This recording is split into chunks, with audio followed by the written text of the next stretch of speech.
de este año 2024. El tema de hoy es índices de renta fija. Está presentado por Nicolás Suárez. Nicolás Suárez es el director de investigación y desarrollo en Precia. Él es economista y especialista en estadística en la Universidad Nacional de Colombia y tiene un magíster en finanzas cuantitativas y ciencias actuariales en la Universidad de Tilburg en Holanda. Se ha desempeñado en empresas privadas y públicas, de sector financiero y real, en temas relacionados con la valoración de activos, medición y gestión de riesgos financieros. También diseñando e implementando metodologías de análisis de datos para soportar el proceso de toma de decisiones. También ha sido docente en la Universidad Javeriana y la Universidad de los Andes y ha publicado varios artículos académicos sobre el uso de efectivo, pagos electrónicos y criptoactivos.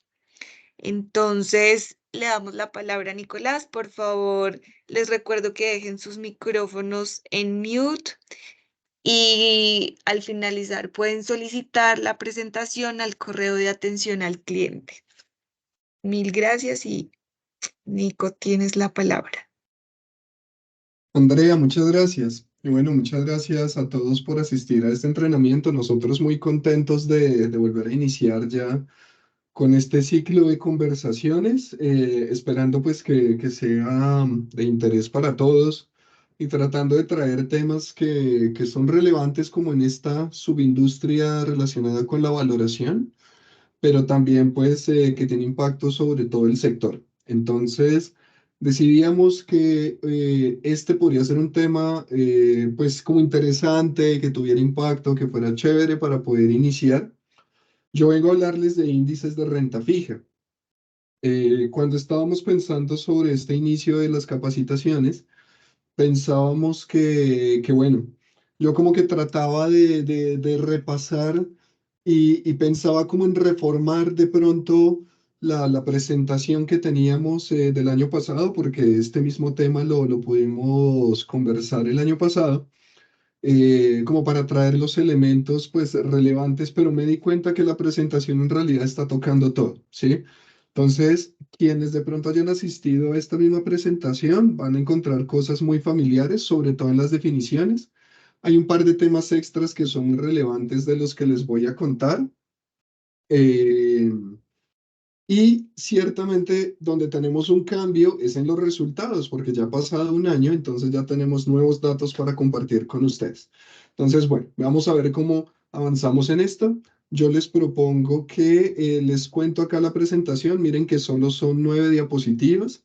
Entonces yo creo que esto no nos lleva tanto tiempo y al final hacemos un espacio de preguntas y de comentarios y de conversación para pues escucharlos sobre todas las inquietudes que tengan o sobre todo lo que quieran hablar. Entonces, listos. Habiendo dicho esto, acá les muestro un poco como sobre el contenido de la presentación. Vamos a hablar de algunas definiciones. Este es un tema ¿qué les digo yo? Yo creo que sí tiene muchos bemoles y muchos detalles, pero en conjunto no es algo, digamos, como tan complicado. Entonces, por eso verán que las definiciones tampoco son súper rigurosas, ¿sí? Como que en últimas uno encuentra muchas definiciones de esto. Cuando uno lo busca, muchas definiciones desviadas directamente a lo que son los precios de productos básicos, de eso también vamos a hablar. Yo igual les voy a mostrar algunos ejemplos sobre temas de índices de precios y les voy a hablar de la familia de índices precio. Muy bien, entonces, empezando. Yo les hablaba de definiciones, entonces empecemos a desglosar esto. Inicialmente, ¿por qué es un índice? Entonces, esta es una definición que incluso si ahorita como tratando de buscarla nuevamente, como que no la encuentro, pero me sigue pareciendo que es correcta. Entonces, como índice, índices empiezan a aparecer en un montón de disciplinas. Acá vamos a hablar de una serie, entonces es una serie de datos de alguna manera que busca capturar la dinámica de un conjunto de activos. Entonces, ¿la dinámica en qué términos? En términos de las cantidades, en términos de los precios Y pues, ¿qué les digo yo? Todo eso es cierto, potencialmente es verdad. Cualquiera de esos, digamos que podría caer dentro de esa definición de índice. Miren que este índice ya empieza a ser un índice que se refiere como un índice económico o a un índice financiero. Entonces, porque está hablando de un conjunto de activos, ¿sí? Entonces, tal vez activo incluso es una palabra que puede acercarlo aún más a que sea una definición financiera, pero dentro, digamos, los temas económicos también nos cae. Entonces, bueno, eso vamos a decir que es un índice, ¿sí? Aquí habla de un conjunto de activos, eso es supremamente importante. Y yo les voy a decir que ese conjunto de activos al cual se le hace seguimiento, a ese se le va a denominar canasta. Entonces, básicamente hay un conjunto de activos, una canasta, y hay que hacerle seguimiento a alguna de sus características. Digamos que en términos económicos o financieros se me ocurren dos rápidamente. Una que es como de cantidad de ese activo y el otro es precio de ese activo. Diciendo esto, de pronto se me ocurre otra, ¿qué tal una frecuencia de negociación? Cosas de ese estilo, ¿sí? Pero bueno, ahí espero que ya más o menos se vaya entendiendo la idea. Entonces, yo tengo un montón de activos con una característica cada uno de ellos y lo que hacemos es consolidarlo. Y cuando hablamos de una dinámica, en general estamos hablando como de una evolución en el tiempo. ¿Listo? Luego de índice, pasamos a la definición de índice de precios. Y acá ya empiezo a ser más puntual y ya tengo menos espacio como para divagar. Entonces, el índice de precios vamos a decir que es una serie, nuevamente una serie de datos que captura la dinámica, igual que en el índice, pero en este caso ya la variable está perfectamente definida. Entonces, es la dinámica de los precios. ¿Cómo es la evolución de los precios de un conjunto de activos? Y ya habíamos dicho que son los activos que pertenecen a la canasta. Si de pronto todavía como que le están dando algo de vueltas a esto de qué es un índice de precios, de una vez les traigo un ejemplo que a muchos de nosotros nos suena. Y yo acá me atrevo a decir es el ejemplo más común. La verdad no sé pues, porque no he visto un listado de los índices de precios más comunes, pero yo sí les diría que es uno muy común por lo menos. Y es el índice de precios al consumidor. El índice de precios al consumidor IPC se calcula en Colombia, se calcula en Estados Unidos, se calcula en Alemania, se calcula en Argentina, por todos lados se calculan índices de precios al consumidor. Y eso incluso se ha vuelto una estadística supremamente relevante para la toma de decisiones de política económica. Por eso es que es muy común encontrar ese índice de precios en los países. ¿Qué les digo yo? Hay países donde el índice de precios de pronto no tiene tanta robustez, podrá ser el término, países que sufran de hiperinflación, donde los precios estén cambiando supremamente seguido. Ahí los índices de precios pues se vuelven un poco delicados. Yo incluso en estos días veía, por ejemplo, una noticia que era como sobre eso, sobre precios, qué tan costosa estaba la vida en los países de la región. Y me llamaba la atención que en la gráfica que yo veía no aparecía Venezuela. Entonces yo siento de pronto en Venezuela, dado que llevan tanto tiempo con unas inflaciones tan altas, de pronto el índice de precios es algo que si se calcula no necesariamente se le hace tanto seguimiento. Pero les digo que en Colombia sí, se le ha hecho mucho seguimiento y pues Colombia yo creo que es un país juicioso calculando ese índice de precios. Entonces, el IPC decimos que es un índice de precios, entonces tendría que ser una serie que capture la dinámica de los precios de un conjunto de activos. ¿Cuál es el conjunto de activos al que le hace seguimiento el IPC? Es lo que se denomina la canasta familiar. Entonces, el DANE, que es la autoridad de estadística y quien produce el IPC, yo creo que es el DANE directamente, define la canasta familiar. Entonces dice cuáles son los productos básicos de consumo para un colombiano promedio. Entonces ahí empiezan a aparecer un montón de cosas. Yo la verdad no me lo sé, pero voy a atreverme a decir que seguramente aparecen los buses, ¿sí? ¿Cuánto cuesta el bus que coge la gente? Y la papa, y el huevo, y la leche. Y así uno empieza a escalar y entonces se encuentran, no sé, productos alimenticios, productos de aseo. Miren que no son solamente como esas cosas puntuales que de pronto uno relaciona como con la casa, o a mí me sucede, sino también pueden haber temas de entretenimiento, temas de transporte, internet, por ejemplo, planes de telefonía celular. Esa definición es dinámica, eso va cambiando en el tiempo, se va tratando de definir como cuáles son esos bienes y servicios que un colombiano promedio pues consumiría, que no son necesariamente los mismos de un mexicano o de un alemán, porque digamos que de acuerdo con las condiciones de cada país, pues hay un consumo que puede ser un poco diferente. Pero listos. Entonces, digamos que acá en Colombia tenemos esos productos, yo no sé cuántos son, pero eso no son poquitos, eso, que yo recuerde, eso pueden ser más de 100. Entonces, se le va haciendo un seguimiento a esos precios. Si ustedes lo piensan, hay una serie de dificultades. La papa, ¿cuál papa? ¿Sí? ¿La papa sabanera o la pastusa? La papa sabanera, ¿en dónde? ¿En la central de abastos o en un fruver que queda, no sé, en la carrera séptima? Ese tipo de cosas se van resolviendo. En todo caso, se le hace seguimiento a ese producto, a los precios de ese producto, ¿sí? Y el índice de precios lo que hace es consolidar todos los precios distintos como en un único indicador. El índice de precios suele ser un número que está alrededor de 100 o de uno. Hablemos de 100. Eh, pero el 100 como tal no significa nada, solo significa que es un nivel de referencia. Si al siguiente periodo el índice vale 101, eso ya significa que se incrementó en un 1%. Entonces, como hacer cuentas de porcentajes frente al 100 es tan fácil, por eso es que el nivel de referencia es 100. Pero de ahí en adelante entonces se ve la evolución del índice. Y yo ya les voy a mostrar que los índices en los que nosotros hemos trabajado, pues también tienen como un nivel de referencia. Listos. Eso sobre el IPC. Si nos vamos a algo un poco más financiero, en el mercado colombiano hay dos que son muy conocidos y yo diría también de referencia. Entonces tenemos el MSCI Colcap, que es el índice que entra a reemplazar al Colcap y hace seguimiento al precio de una canasta de acciones que se seleccionan por su bursatilidad. Y si uno va más al detalle, ¿cuál es esa canasta? Por lo menos sabemos que son los 20 emisores y las 25 acciones más líquidas del mercado. Y la Bolsa de Valores y MSCI, que es la compañía que pues también produce el índice, están como haciendo seguimiento a esta liquidez y seguramente uno puede saber cuáles son las acciones que se incorporan. Yo la verdad no me la sé de memoria, pero yo recuerdo que hace un tiempo, no mucho, no me acuerdo si fue el año pasado o el antepasado, hubo una discusión porque, por ejemplo, la acción de Ecopetrol creo iba a salir del índice. Entonces, en la metodología de entender quién es líquido y quién no, por algún motivo esa acción se salía, ¿sí? En este momento no sé si está dentro o no. Y espero no haberme confundido en el nombre de la acción, pero solo para que ustedes tengan como una referencia de que son las acciones que se negocian en el mercado con mayor liquidez y que hablamos de 20 emisores y 25 acciones.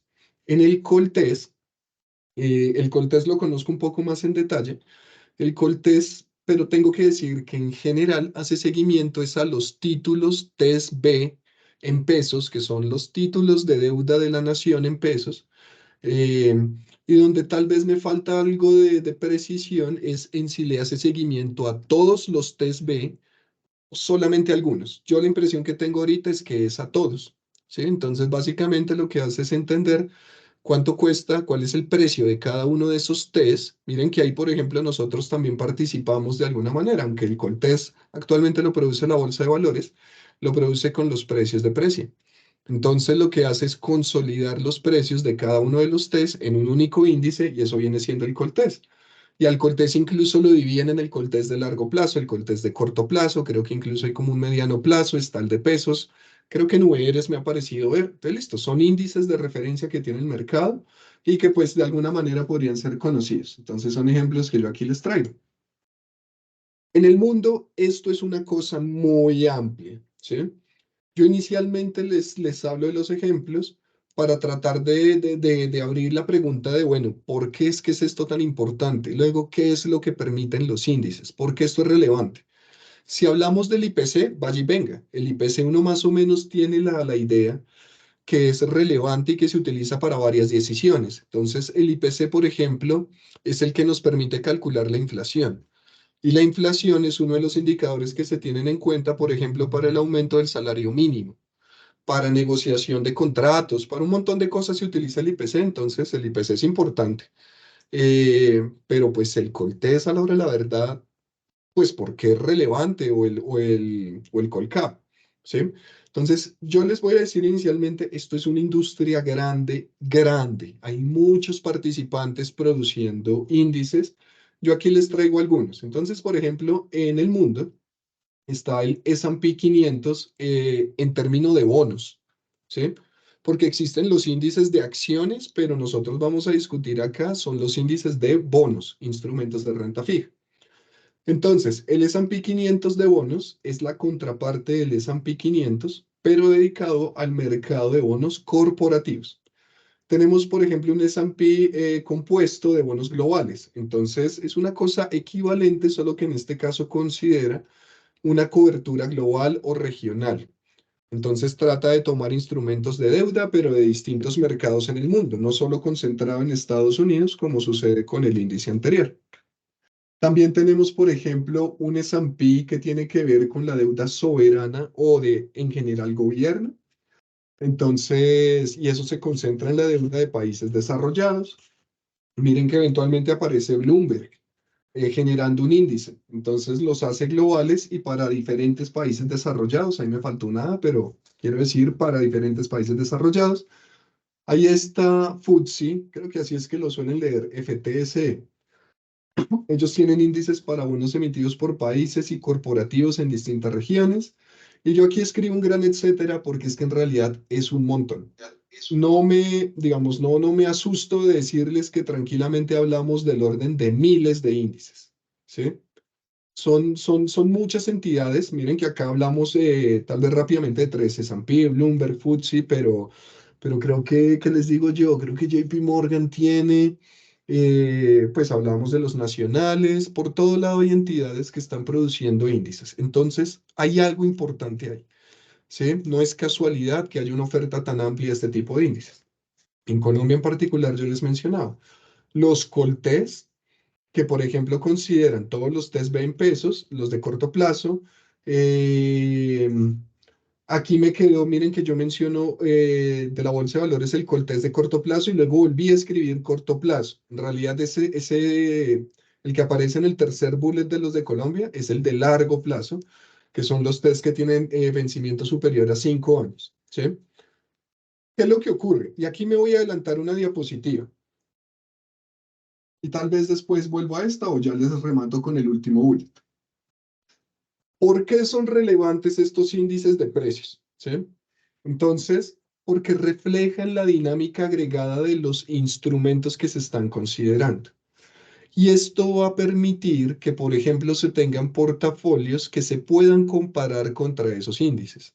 O incluso portafolios que lo que buscan es replicar esos índices. Entonces, en términos de inversión, esto se vuelve una herramienta supremamente importante, ya sea para comparar y entender si la gestión le fue mejor o peor que lo que en general está dando el mercado, o si hay un inversionista que quiere exponerse a la rentabilidad de ese mercado. ¿Sí? Entonces, por eso es que son importantes y uno empieza a observar que aparecen ampliamente en el mundo. Lo que sucede para Colombia, yo aquí les traigo los índices de renta fija que existen, que son los Coltés, es que hay una oferta de índices conocida para títulos de deuda pública, ¿sí? Los títulos de deuda pública son supremamente importantes en el mercado colombiano.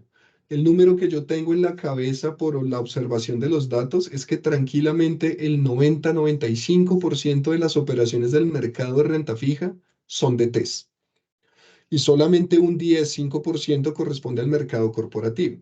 Pero si uno va y mira las emisiones, los TES son algo así como 20, 30 títulos, no son tantos. En cambio, los corporativos son del orden de cientos de miles.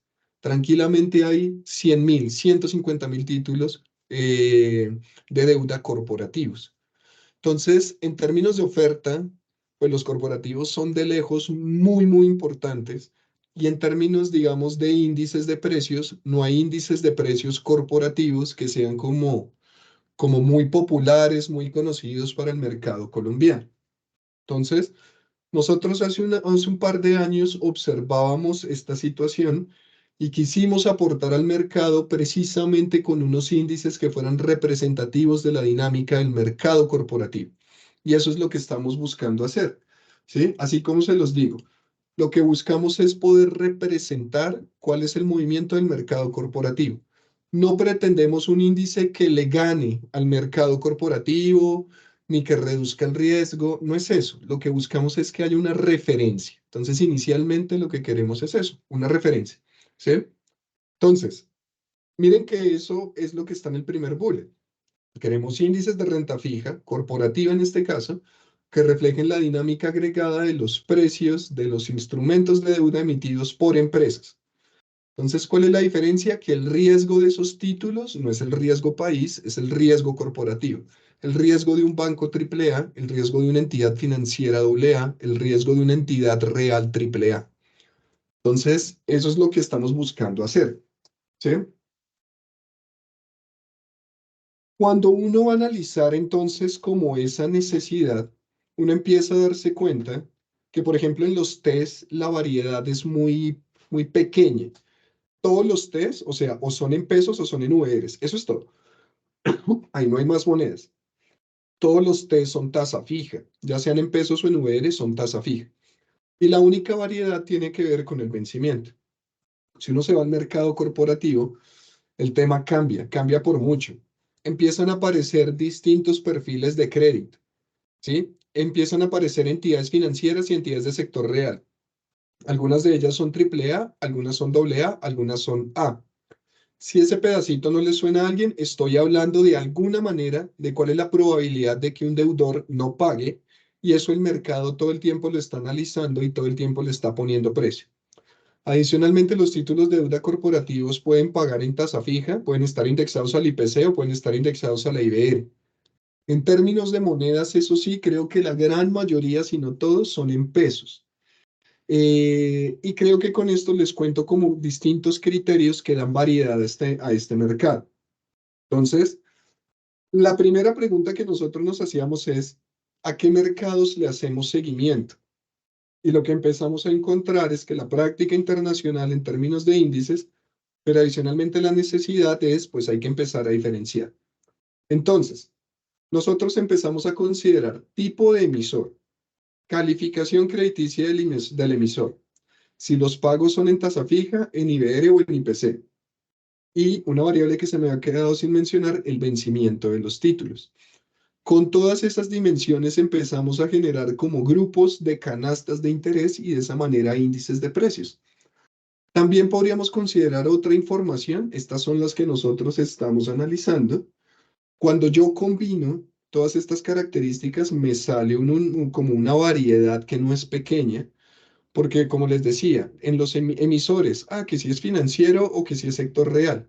En las calificaciones ya tengo, no sé, tranquilamente tengo 6 perfiles de riesgo distintos, ¿sí? En los indicadores tengo 3, en los vencimientos tengo distintos plazos, entonces me empiezan a aparecer una variedad que es importante y nosotros tratamos de generar grupos, ¿sí? Sin embargo, pues no necesariamente vamos a encontrar títulos en todas estas combinaciones. Por ejemplo, los títulos IBR de largo plazo no existen. Si esos títulos fueron emitidos en algún momento, son títulos que no negocian. Y en lo que yo he podido observar, es muy inusual que haya una emisión de un título IBR a largo plazo. Suelen ser más bien de mediano o corto plazo. Entonces, no podemos aspirar a tener un índice que represente la dinámica del IBER en el largo plazo si no existen esos títulos. Entonces, ciertas combinaciones de factores pues no existen y pues estas quedan de lado. Hay un tema. El índice, para la construcción de un índice es muy importante seleccionar cuáles títulos se les va a hacer seguimiento. Yo creo que más adelante va a aparecer, nosotros lo que utilizamos es un criterio de liquidez. Como queremos unos índices que sean representativos del mercado, nos preguntamos qué significa representatividad. Y en esa, como que en esa idea, rápidamente nos aparece el criterio de liquidez. Un título líquido de alguna manera es representativo, genera alto volumen de negociación, genera muchas transacciones. Entonces, eso es un título representativo, ¿sí? Sin embargo, el título representativo de hoy no necesariamente es representativo mañana o no necesariamente es representativo dentro de 3 meses. Periódicamente hay que estar analizando cuáles son los títulos representativos y hay que estar recomponiendo la canasta.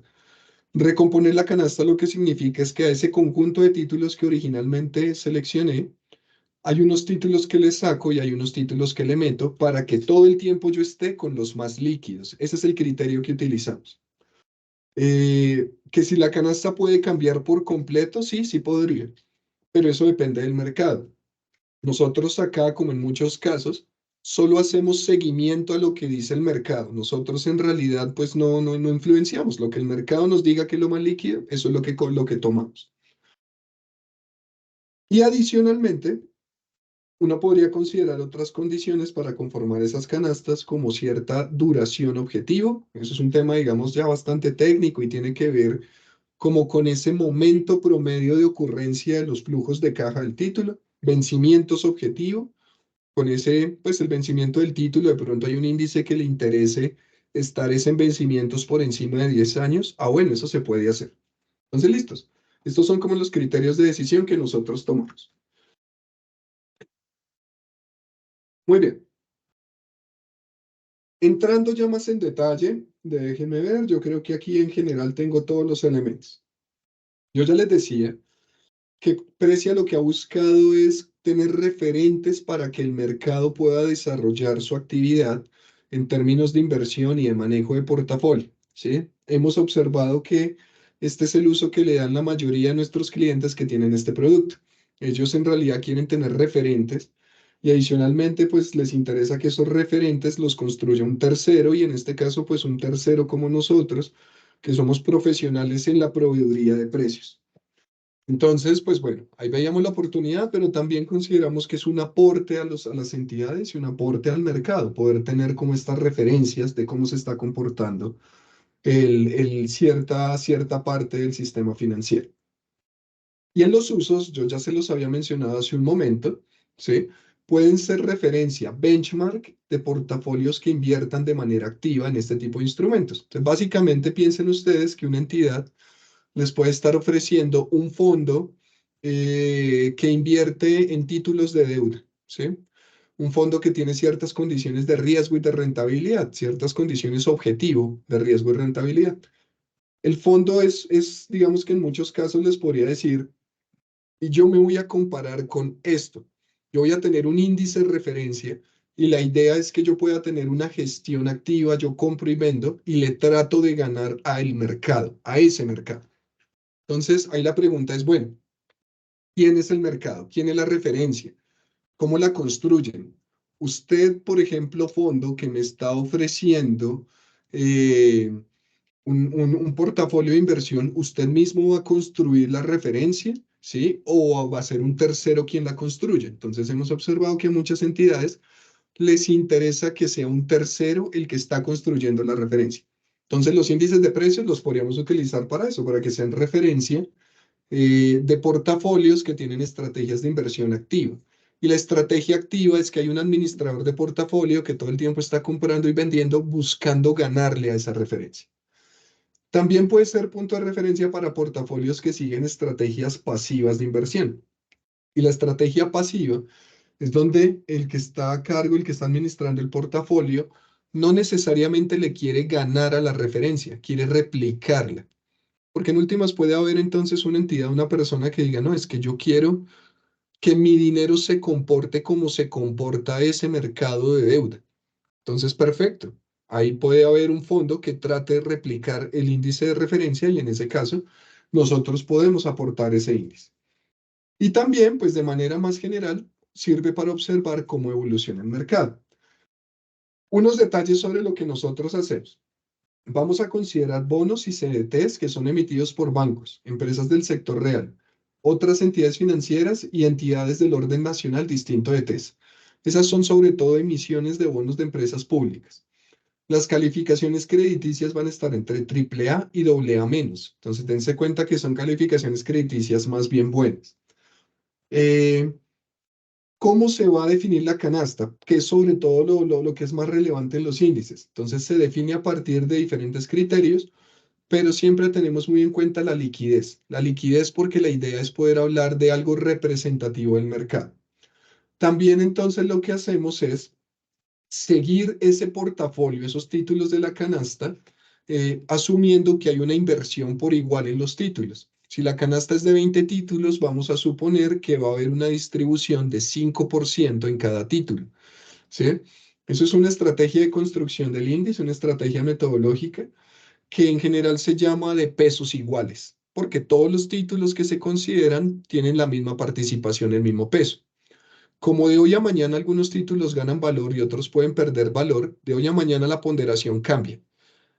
Pero en el día del rebalanceo todos los títulos pesan igual y cada vez que haya un nuevo rebalanceo los títulos pesan igual, ¿sí? Em, Esa estrategia, digamos que es diferente a las que se utilizan en otros índices. En acciones, por ejemplo, es usual utilizar como esas capitalizaciones, como ese valor de acciones que hay emitidas. Y en términos de títulos de deuda también se puede utilizar una estrategia similar. Por ejemplo, el Coltés utiliza para calcular la ponderación, es como la cantidad emitida en cada plazo, en cada uno de los test. Nosotros no lo hacemos de esa manera, porque en la literatura, digamos, dicen que esta es como una forma eficiente de evitar unos sesgos que pueden ocurrir dentro de este cálculo, donde uno puede resultar conformando portafolios que están comprando caro y vendiendo barato, ¿sí? Que es todo lo contrario de lo que uno quisiera en un portafolio de inversión. Entonces se toma la decisión metodológica de que hayan ponderaciones iguales. Los títulos, una pregunta que a veces nos hacen. Durante los periodos de rebalanceo, los títulos que están en la canasta pueden pagar intereses, pagar cupones. ¿Qué se hace con eso? Entonces nosotros sencillamente los acumulamos en unas cuentas que son como de efectivo sin que ganen interés. Cuando llega el momento de rebalanceo, esa es plata líquida que se utiliza para volver a comprar los títulos que haya que comprar en ese momento, de acuerdo con la canasta que se selecciona para ese momento. Y por último, les digo que en general el rebalanceo de los índices es trimestral. Esto fue una decisión pues que nosotros tomamos, pero después de conversar un poco con algunas personas que nos decían, bueno, un rebalanceo muy frecuente pues le pone muchos costos a esa canasta, porque rebalancear pues en últimas cuesta, ¿sí? Y la literatura sí lo identifica y a veces dice, mire, una gestión muy activa tiene el problema de que es muy costosa y eso se puede llevar por delante los posibles beneficios de estar siempre pendiente de los títulos, pero también una gestión que fuera ya muy espaciada, de pronto nos haría quedar un poco obsoletos versus las condiciones de liquidez del mercado, entonces por eso nos parecía que trimestral era adecuado. Y aquí un punto extra que les quiero mencionar. Yo no estoy seguro si ustedes han escuchado, yo por lo menos de esto no sabía hace unos años. Existe una organización internacional que por sus siglas se llama IOSCO, es la Organización Internacional de las Comisiones de Valores, ¿sí? Esto es como un grupo de todos los reguladores o todos los supervisores del sector valores y ese grupo es reconocido como el fijador de estándares globales para el sector valores. IOSCO tiene unos principios sobre transparencia, cuidado, nivel técnico, seguimiento, que consideran ellos debería seguir cualquier índice de precios, al menos los financieros, como para garantizar precisamente que es un índice representativo, un índice que transmite la información suficiente y es un índice que cualquier participante del mercado debería poder entender sin sorpresas. ¿Sí? Como esta industria de los índices es tan grande y como hay tanto dinero invertido, ya sea compitiendo con los índices o replicando los índices, pues sí se ha observado que es pertinente tener unos lineamientos para garantizar la integridad del índice. Entonces yo les quería comentar que nosotros durante el año pasado estuvimos trabajando en hacer la revisión de todas nuestras metodologías, nuestros procedimientos de cálculo, para poder alinearnos con esos principios que tiene IOSCO en lo que tiene que ver con índices. Y pues bueno, después de ese esfuerzo, nosotros, pues acá les comento, nos adherimos a esos principios de IOSCO. En general, lo que hicimos de nuestra verificación fue reconocer que tal vez habían unos puntos por ajustar, los ajustamos y en este momento consideramos que estamos siguiendo de cerca todos esos lineamientos de IOSCO. Entonces, eso puede ser algo relevante para algunos de ustedes. Listos, muy bien.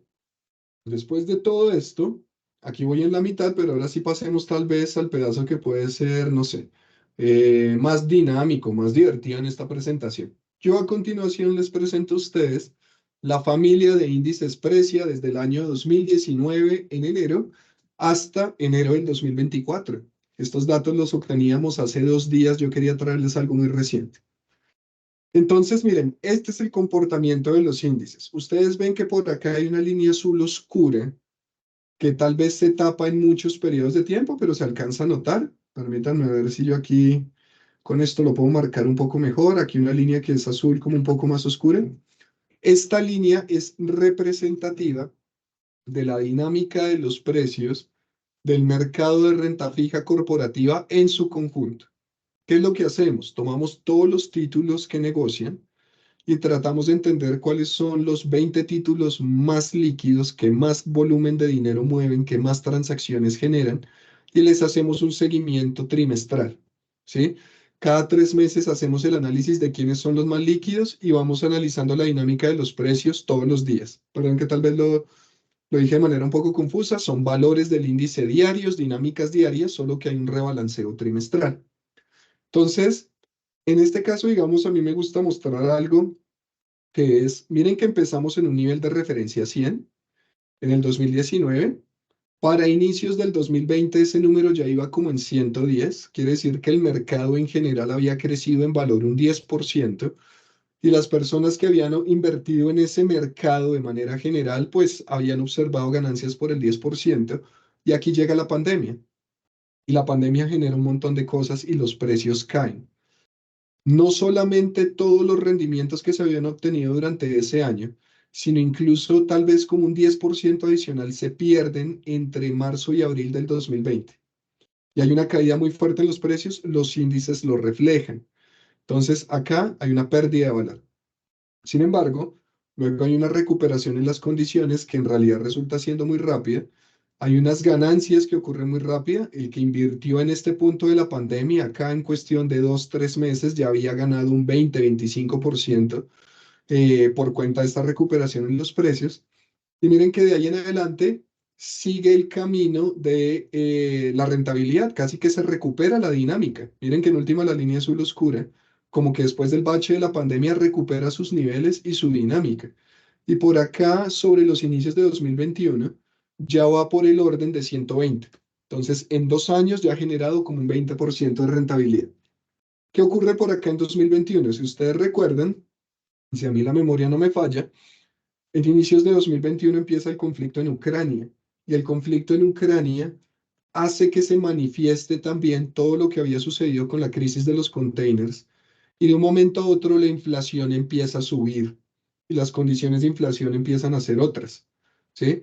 Y las autoridades monetarias de los países empiezan a aumentar las tasas de intervención. Entonces las tasas de interés suben. Cuando las tasas de interés suben, los precios de los títulos de renta fija en general caen. Entonces miren que en 2021 hay como una estabilidad en los precios y sin embargo por acá en 2022 ya hay una caída. Y nuevamente volvemos a niveles de 110, que son niveles que se habían observado por allá en enero del 2020. Pues miren, por acá en septiembre del 2022, 2 años después, estamos en los mismos niveles.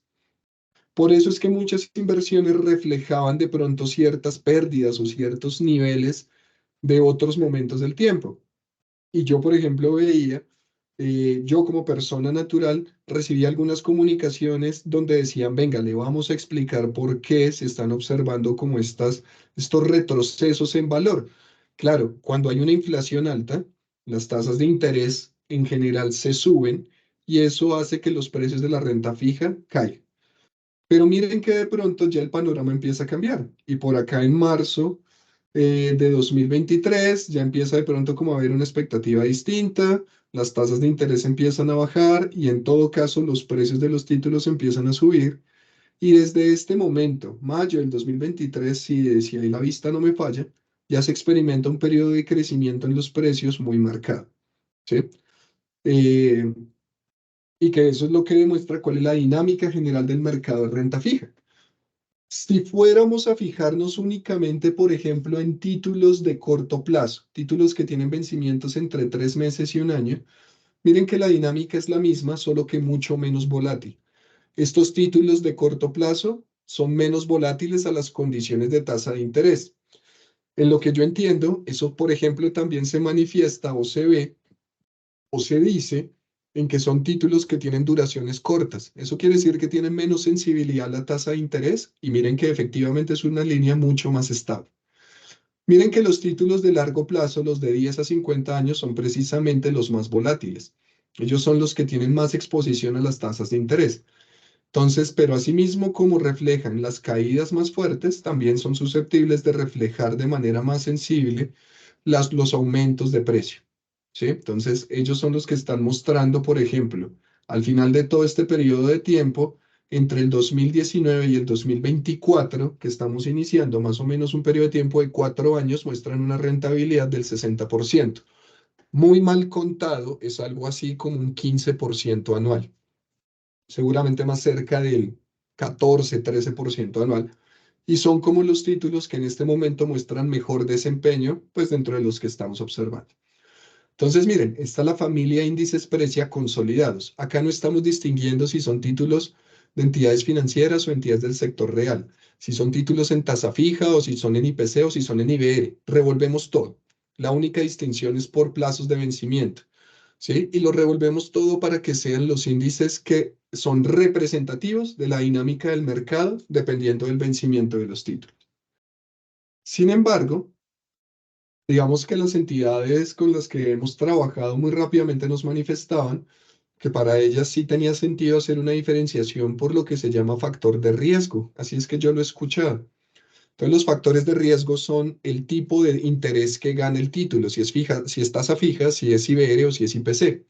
Entonces, hacíamos una construcción, una desagregación de la familia en los títulos de tasa fija por distintos vencimientos.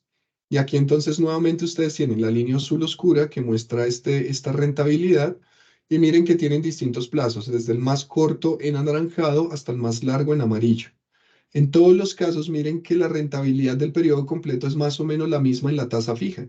Pasa de 100 a 140. ¿Sí? Entonces, como un 40% en 4 años, que es muy mal contado, como un 10% por año.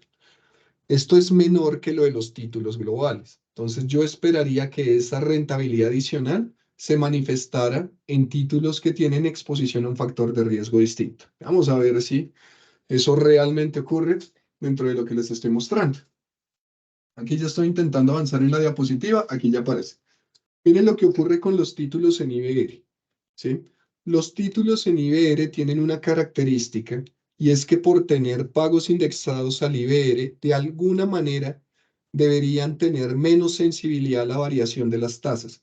Y miren que la evolución de los precios es mucho más pareja. Ahora, cuidado, de pronto eso no se debe solamente a lo que les acabo de comentar, sino también a que son títulos que son de muy corto plazo. Eso ya lo había mencionado hace un momento. Miren que son títulos que están con vencimientos de 3 meses a un año o de un año a 3 años. Entonces, por esa característica también tienen baja sensibilidad a la tasa de interés. Estos títulos son muy apetecidos.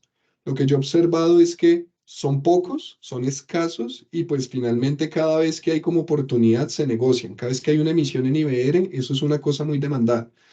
Seguramente porque por estas características, porque permiten tener como una inmunización a los movimientos de la tasa de interés. ¿Sí? Entonces, pues eso es una característica deseable. Estos títulos reflejan una rentabilidad que ya va llegando al 50%. Y por último, el otro factor de riesgo es el de IPC. Entonces, acá ya estoy esperando que la diapositiva cambie. En el factor de riesgo de IPC ya se observa precisamente esa rentabilidad que está alcanzando incluso hacia el 60% en los 4 años. Y miren cómo hay una variación que en últimas pues sí muestra cierto nivel de sensibilidad. Una pandemia que se refleja de manera muy fuerte y seguramente también como unos cambios dependiendo de ese indicador de inflación y pues el movimiento de las tasas de interés. En este caso, los títulos en IPC sí tienen la posibilidad de hacer construcción de índice de más largo plazo. Miren que acá tenemos horizontes de 3 años a 10 años y de 10 años a 50 años. Bueno, muy bien. Yo normalmente pienso que me voy a demorar poquito y ya llevo acá 50 minutos en esta presentación, pero buenísimo. He podido contarles todo lo que les quería contar y adicionalmente les pude mostrar un poco sobre la construcción que estamos haciendo.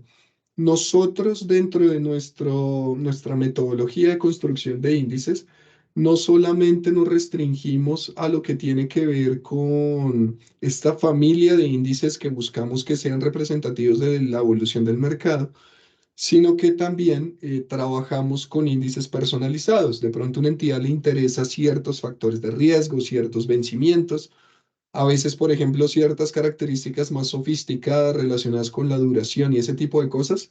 Todo eso lo hemos venido trabajando, pero pues por supuesto no les muestro nada de esas series, les muestro de las que nosotros construimos en Precia para que sean referencia al mercado. Y la idea es que este año nosotros podamos ser un poco más, ¿qué les digo yo? Hacer un poco más de promoción sobre estos índices y que para ustedes puedan ser más familiares y que puedan, digamos, ser como de un acceso más común o más obvio. Entonces es parte de lo que tenemos planeado con los índices para este año.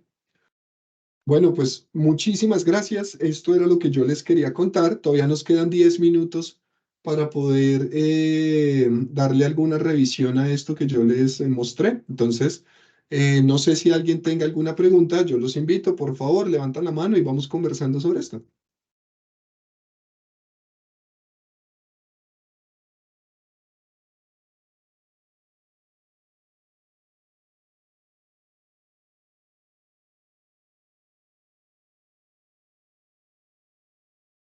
Creo que no Bueno, hay, Andrés, yo aquí veo que pero tal vez bueno. hay una pregunta a través del chat. Perdón, que es que a veces se me pierden un Ah, poco, pero aquí la tengo.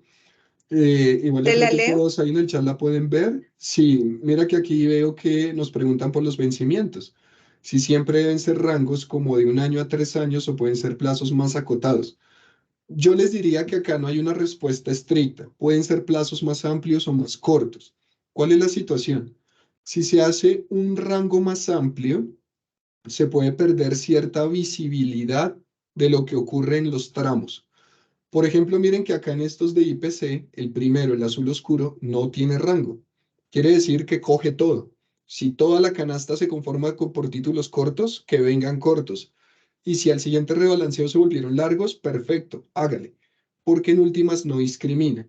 Pero todas las otras canastas ya tienen una discriminación. Si yo hago tramos muy corticos, el problema es que corro el riesgo de que no encuentre títulos.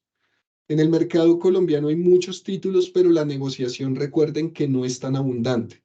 Y la negociación es el criterio que utilizamos para poder entender quién es líquido y quién no.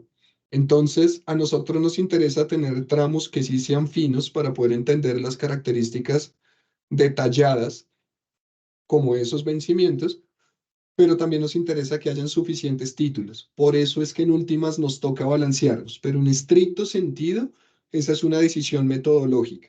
Y en términos de índices, lo podrían hacer, pues se podría hacer como se considere o como se necesite.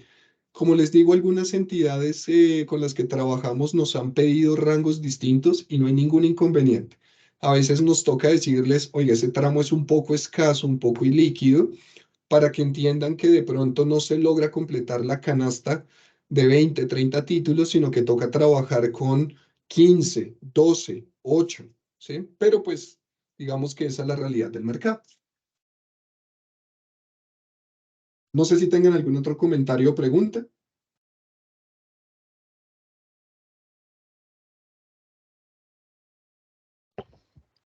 Hola, buenas tardes. Con respecto a Isabela, lo ¿cómo que estás? mencionabas, muy bien, gracias. Con respecto a lo que mencionabas de los índices, que pues ibas a tener como parte del indicador la liquidez, digamos, aportaría la siguiente idea y es que para los títulos que pues son emisiones, por ejemplo, primarias, se tuviera como un lapso de tiempo. No sé, ahí sí lo dejo a consideración de ustedes como de 3 meses, en donde pues normalmente los títulos primarios son más líquidos en esos primeros meses y luego pues la negociación ya vuelve como a ser más bajita. Entonces era como esa idea que te la quería compartir. Isabela, buenísimo y muchísimas gracias. Yo creo que esto que nos mencionas tiene, o sea, creo que te entiendo y me parece que tiene mucho sentido. Como tener cuidado de que de pronto hay una especie de efecto. Tal vez la palabra no sea esta, pero como si hubiera cierto efecto un poco artificial en que un título recién emitido pues es líquido y por eso podría incorporarse. Mira que nosotros Sí, intentamos, o sea, en un título que se emite, yo me esperaría que hubiera una negociación en términos de volumen que sea alta. No sé si en términos de transacciones sea tan alta. Yo la verdad ese análisis no lo tengo tan fresco. Si eso sucediera, por volumen el título se considera líquido, pero por transacciones no tanto. Entonces tal vez hay como cierta salvaguarda, cierto seguro para evitar un poco esa situación que tú mencionas, pero igual yo creo que tienes toda la razón y lo vamos a tener acá presente para tratar de analizar si necesitamos hacer como alguna modificación de la metodología, si necesitamos de pronto no cambiar nada, pero ser muy explícitos de que igual se están incorporando títulos del mercado primario desde el día cero, si es que son líquidos, ¿sí? O ver si hay algún otro tipo de tratamiento. Pero sí te agradezco un montón como por ese comentario, que sí creo que nos aporta mucho en esta construcción. vale, súper, Nicolás. Hay Bueno, otra pregunta. sí, Andrea, aquí veía, muchas gracias. La pregunta veo que dice, ¿qué pasa cuando los títulos cambian de canasta por el paso del tiempo? A ver, yo en esto estoy entendiendo que día tras día los títulos pierden vencimiento. Entonces, día tras día, un título que, por ejemplo, estaba en el índice de 3 años a 10 años, puede pasar a estar en el índice de 1 año a 3 años. Entonces nosotros siempre vamos y hacemos el filtro por tramo y siempre arrancamos entendiendo cuáles son los títulos susceptibles de considerar. Y dentro de esos títulos hacemos el análisis de liquidez. Miren que yo les decía que el rebalanceo suele ser alrededor de 3 meses. Si un título le quedan 2 meses para que su vencimiento esté por fuera del rango, no lo consideramos, precisamente para que a la mitad del camino no se nos salga de la canasta. ¿Sí? Pero de resto, yo creo que es una consideración importante, solo que la metodología automáticamente la maneja. Primero va y toma los títulos susceptibles de ser considerados en el tramo, garantiza que durante los rebalanceos no se les agote su vencimiento y se salgan del tramo, y de ahí en adelante solo considera los líquidos, ¿sí? Entonces, ese sería como el tratamiento. Yo espero ahí haberme podido acercar suficiente a la pregunta pues que nos hacían. Bueno. Buenísimo. Qué bueno que Hola, entonces haya yo te hago logrado ahí como una. acercar. No sé si de pronto creo que nos quedan 2 minutos para algún comentario extra, si alguien lo tiene. Sí, ¿me escuchas? Sí, cómo no. Te hago una pregunta ahí, por ejemplo, cuando coges el subgrupo, no sé, empecé 3 a 1 año y por calificación el papel me entra, por indicador me entra, por plazo del vencimiento me entra. ¿Qué tratamiento se le daría, por ejemplo, a aquellos instrumentos que aunque cumplen todos esos aspectos, el mercado los prima un poco más para que no O, distorsione la muestra, por ejemplo? Ricardo, yo creo que también es una pregunta muy buena, especializada esa pregunta. Sí, definitivamente yo creo que eso es relevante considerarlo. Entonces, inicialmente, miren que lo que nosotros analizamos no es el nivel del título, sino la dinámica del precio. No es el nivel del precio, sino la dinámica, ¿sí? Entonces, si yo logro acercarme acá, Ricardo, si efectivamente el título entraba por sus características faciales, pero resulta que es un título primado, por la razón que sea, que esas razones a veces son hasta difíciles de entender, la metodología en realidad, si es suficientemente líquido, la metodología lo considera.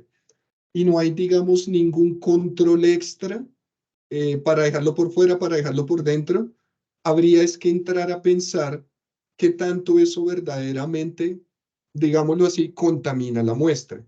Entonces, yo sí creo que uno podría pensar, espere, porque esos son como peras con manzanas, o al menos manzanas rojas con manzanas verdes. Eh, yo tal vez lo que siento es que el hecho de que analicemos la dinámica del cambio y no el nivel podría ser lo que nos ayuda a que ese posible efecto de contaminación en realidad no se termine de manifestar, ¿sí? Lo otro que se me ocurre es que ya también se empieza a volver un poco como objeto de qué es lo que se pretende.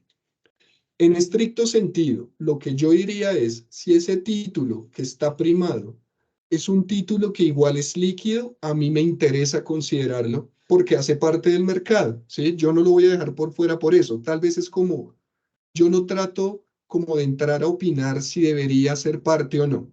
Si hay una entidad que me dice, me gusta el índice, quisiera tener acceso al índice, pero a mí sí me interesa que saque todo título que en realidad se negocia raro, perfecto.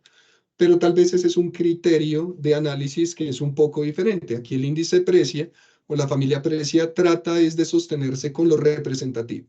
Si el título primado es representativo bajo los criterios que hemos definido, listos, entra, y yo creo que esa sería un poco mi argumentación de por qué sí lo estaríamos considerando. Sin embargo, como lo decía al principio, eso es un muy buen punto, Ricardo, y ciertamente algo para tener en cuenta, sobre todo en la construcción de un índice que fuera un poco más a la medida. Perfecto, muchas gracias, Nicolás. Buenísimo. Bueno, no, muchísimas gracias a todos ustedes. De verdad, qué gusto haber podido estar en este espacio. Muy contento de la interacción que tuvimos aquí al final. Y bueno, nada, quedamos entonces pues como disponibles, atentos a ustedes si alguien tiene algún interés adicional sobre este tema. Como lo mencionaba Andrea al principio de la sesión, dudas o solicitudes adicionales sobre la presentación, pues se pueden enviar al buzón de atención al cliente @precia.co. Eh, perfecto. Entonces, pues bueno, no, nuevamente muchas gracias y muy buena tarde. Espero que estén muy bien. Hasta luego, Vale, gracias. gracias. Buena tarde a todos. Hasta luego, Estén muchas bien. Hasta gracias. luego, gracias. Hasta luego, gracias.